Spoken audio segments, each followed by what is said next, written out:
I thought of this analogy today towards relationships that might be valuable to you. So I think there's some ways we can look at relationships, but I think two ways we can look at relationships is we look at it like a business or a product. Often, not often, but sometimes we look at relationships like a product, like what can I get? What can I get from this thing? Not as a business, which is what can I invest in? How can I support? What can I contribute to? And I think when we look at relationships like an organization, like an opportunity of cooperation to build something of value.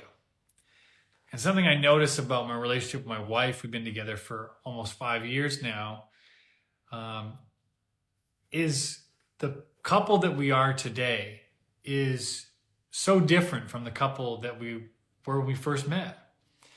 And I think one of the greatest things about our relationship now is it's been built. Oh, my cat in the background. I couldn't have, try not to be distracted if you can. I couldn't have found my wife the way she is. The relationship, there we go, we're back. The relationship we have together is, I'll tell you about the baby later. Our baby has been born, yes. But I'll go into details about that in future posts. We haven't shared much about that online yet. But when we're talking about building relationships, I think it's so powerful to come at relationships like something that's meant to be created rather than found.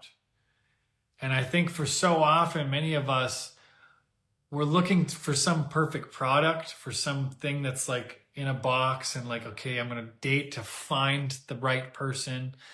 And I think that's a really flawed way to go about it, because I genuinely believe great relationships are created. They're not found. And it's an ongoing creation. Like my relationship with my wife now, how we communicate would not have been possible before. You think about going to meet someone who's a great communicator. I want to meet someone who's a fantastic communicator. Okay, maybe that's not as valuable as if you both struggled in parts of communication and you work together to find a new way to communicate together as a couple, as a parent. I think that's actually way more valuable than simply going to find someone who's a great communicator. Now, of course, you want someone to be great at communicating, but I actually think it's so much more incredible. It's almost like you're interweaving yourself with a person that you both offer these gifts for each other and you work together. Maybe you saw one of my posts the other day that was about relationship doesn't start until you have conflict. Well, why is that the case? Because anyone can be on their best behavior when everything's going great. But what about when you do something that pisses me off? What about when you talk about something that I don't believe in? Now what? How are we going to act together about this? That to me is way more valuable. How are we going to act together now? And to me, a great relationship is built off of the skills of working together when our emotions and traumas are being triggered, when our past is wanting to run the show. Now, if we can let ourselves come together and cooperate when we don't know how, when we're uncertain, when we're confused, and have an attitude of how can we collaborate? How can we be a team? Then you can build something so freaking phenomenal. But if it's only about what can I get from this person, or I need to go find someone who's got all these perfect qualities, so often then we get discouraged because people don't have those things, or we meet them and they're not who we thought they were. And I would really like to inspire a new level of contribution to relationships, like building a house, like a foundation and walls that I can count on, that I can lean against, like it's going to take something, and I want to build this thing together. It's just so much more fulfilling, I believe. And I think a lot of us have lost that kind of attitude toward relationships. And I'm hoping that my content inspires that kind of personal responsibility. I'm going to bring 100 to the table. You bring 100 to the table. Let's see what we can create. And it won't always be perfect, and it's going to be messy, and I'm going to be confused, and I'm going to be scared. And let's see what we can create. And we're going to fall on our face, and we're going to mess it up, we're going to make mistakes, and let's see what we can create. And I'm scared, I don't know what to do, and I'm going to reach out to a relationship coach or a therapist or something, and I'm going to come back and see how can I come away from this with a greater understanding or a greater connection to you. Even if you do something I don't like, even if you say something I don't believe, it's going to happen.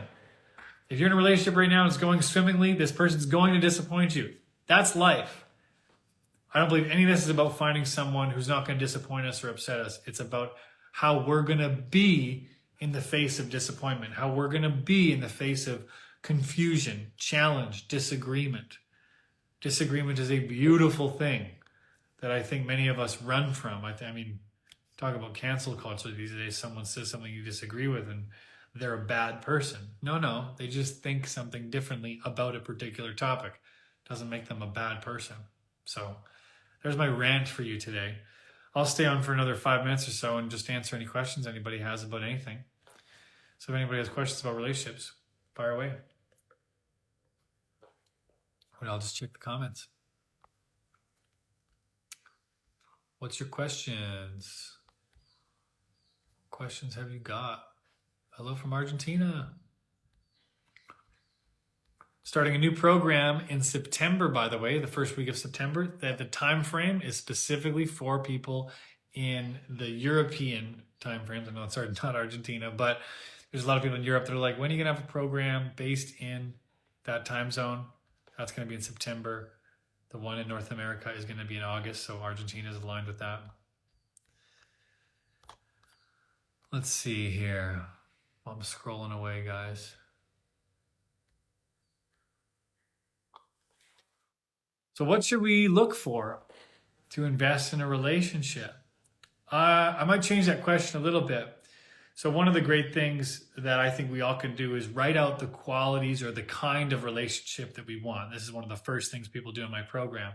We write out, what would a great relationship look like? What would I want it to have? What do I want to experience? You write all the details out, as much as feels good to you. And then you ask, what kind of person gets to have this kind of relationship? How would I be being? I use this language a lot, being. And you'll probably find that you'd be being playful, loving, generous, kind, assertive, courageous, whatever it might be for you. And then our work is to go and be that. That to me is like coaching in a nutshell. How do you end up being the ways that attract the kind of life that you want? You go to work on that, you've got power in any situation. If you're simply trying to change your environment all the time, you're only going to have power based on certain environments. So that'd be one way to take that on. What if I have a dad that makes me feel invisible and I can't resolve it, so I attract boys that do the same? Where do I start? I actually have someone who's had a breakthrough in this week, who said the same thing, just feeling like inadequate to her dad, not enough, invisible. Well, there's some deeper work obviously to be done. I can't answer it shortly in this live here. I would obviously encourage relationship coaching as I would with any of these situations. But I think where to look is there's some disconnection with your dad and you want to be more connected to him and you're looking for that connection in potential partners. So that's going to create this kind of vicious circle. And so what I invite you to start to look at is, what are some of the things that you've wanted from your dad that you've never gotten or wish you got more of? I invite you to journal on that a little bit. What is the kind of connection that you would want with your dad? If you could have any connection with your dad, what would you want with him? And then I would just start there. I mean, I have my program would help like massively with this, and you'd have a brand new relationship with your dad and attract all different kinds of people, the ones that you really want. But that would be a place to start, given that this is a life. It's a big question. Scrolling. Who else has a question about relationships? Do one or two more. I've been on and off with someone for years. It's not a question, but I get it. You're probably not the only one. Should I be worried is a question. That's probably a follow-up. I'll do another longer live about my relationship with my wife and our breakup, then us coming back together, now having a child, being married. Yeah, I'll do a longer live on that, a different one.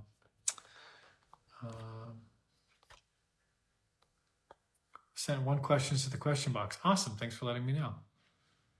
I forget to check that sometimes. The token single friend is all of my friend groups. It's hard to be okay with it when I feel like the world is unfairly skewed to favored couple people. So you're the single friend in your friend groups. Okay. And you're feeling that the challenge of that because you feel like so much of life is geared towards couples. It's interesting you say that because a lot of people might argue the opposite. I think there's a statistic right now that 50%, by 2030, 50% of all women in the Western world will be single for the rest of their life. That's a horrifying statistic, and I really hope does not come true. So there's a lot of single people actually there these days. I would say more than coupled people. But I'm not sure what your question is. I guess you're just challenged by that. Let me just double check. Yeah, it's not a question. I would just see if you can phrase it as a question. One of the best parts to get an answer is to make sure you phrase it as a question.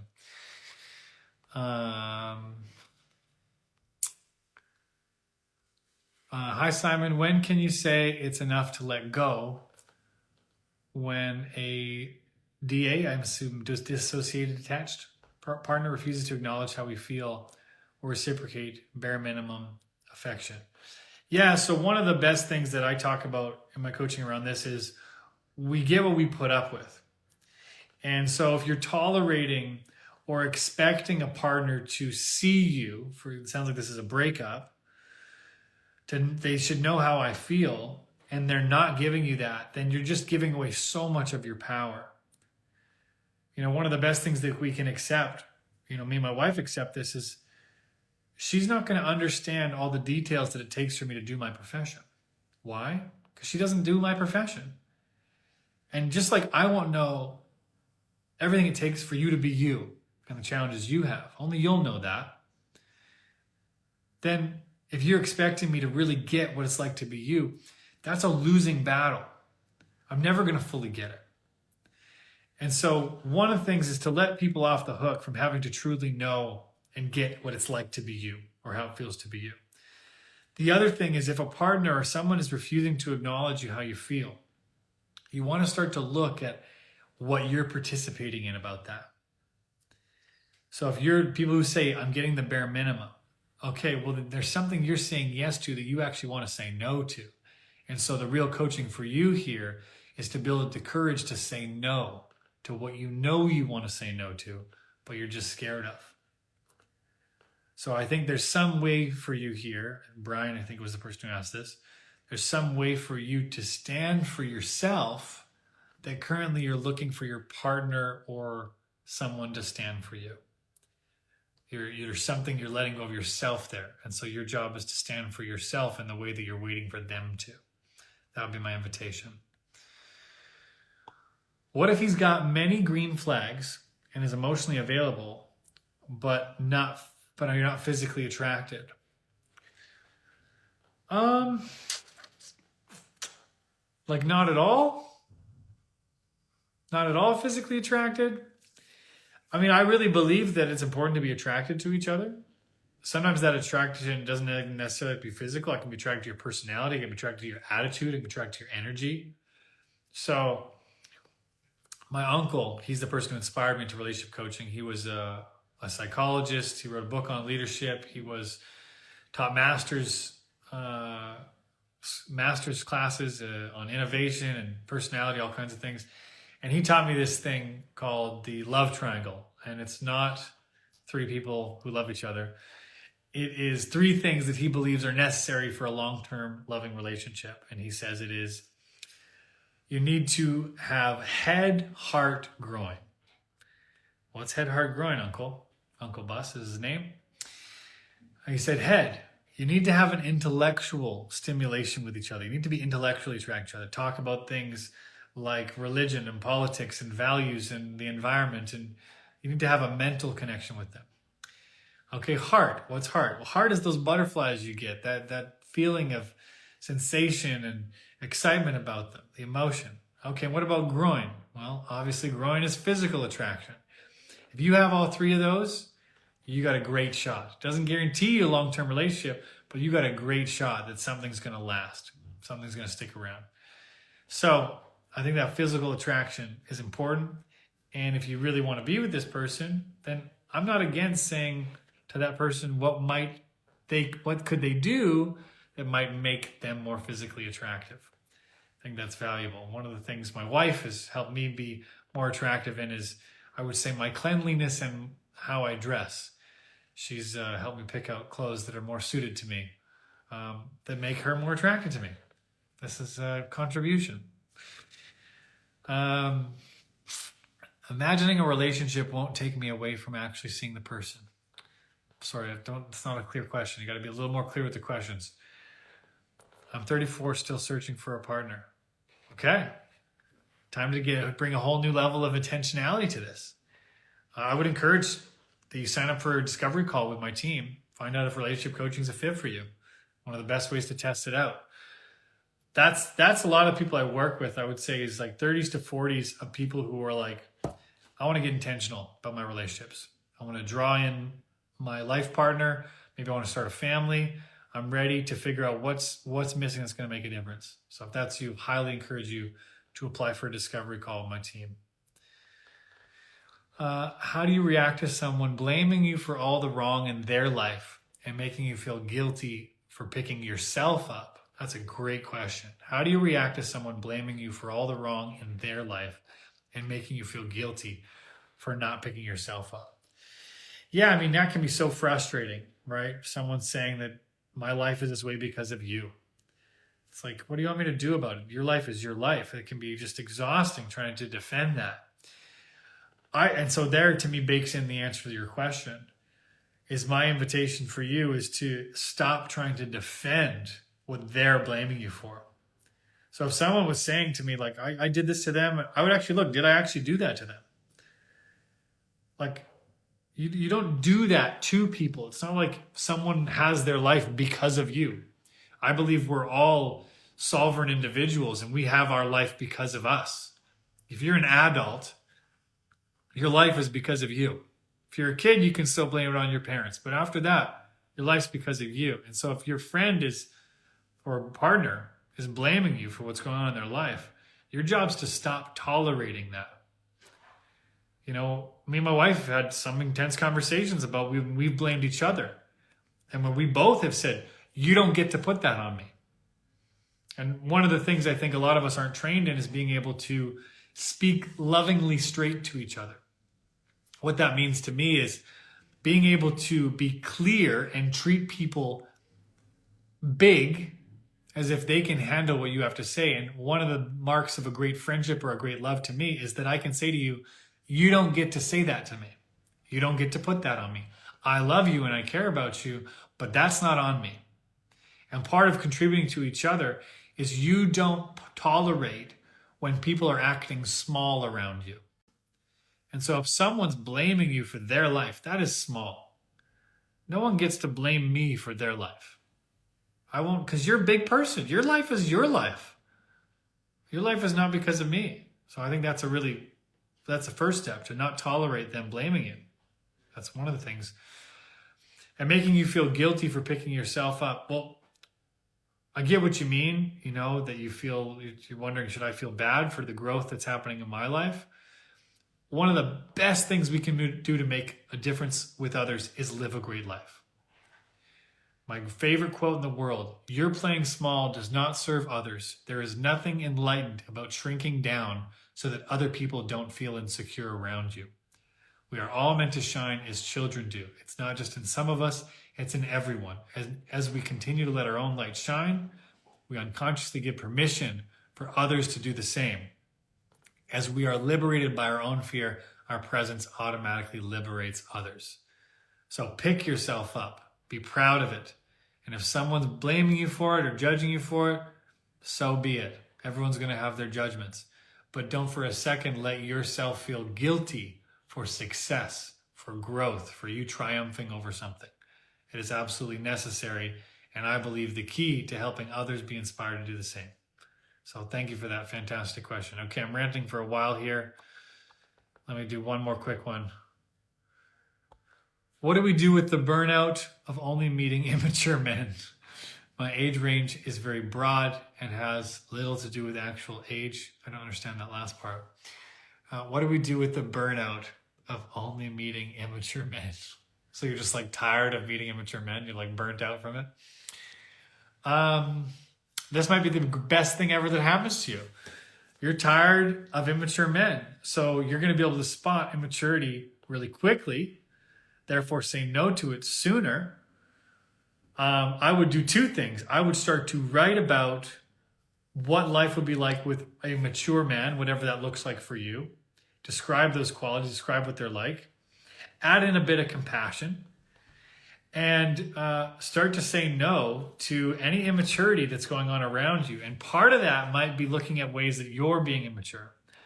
All right? I know this is sometimes what we don't want to hear, but I might want to look at, part of immaturity is saying yes to things that we actually want to say no to. It's acting in ways that are against what we're actually committed to. So for example, if you're dating people you don't actually want to date, if you're tolerating people who have one foot in, one foot out, well, then there's something you're being immature about a deep connection. So if you cut those things out, well, now you're operating at a whole new level of maturity. Now people have the opportunity to rise to the level of maturity. Not saying that's always the case, but that's going to start to move some things towards attracting the kind of mature man that you want.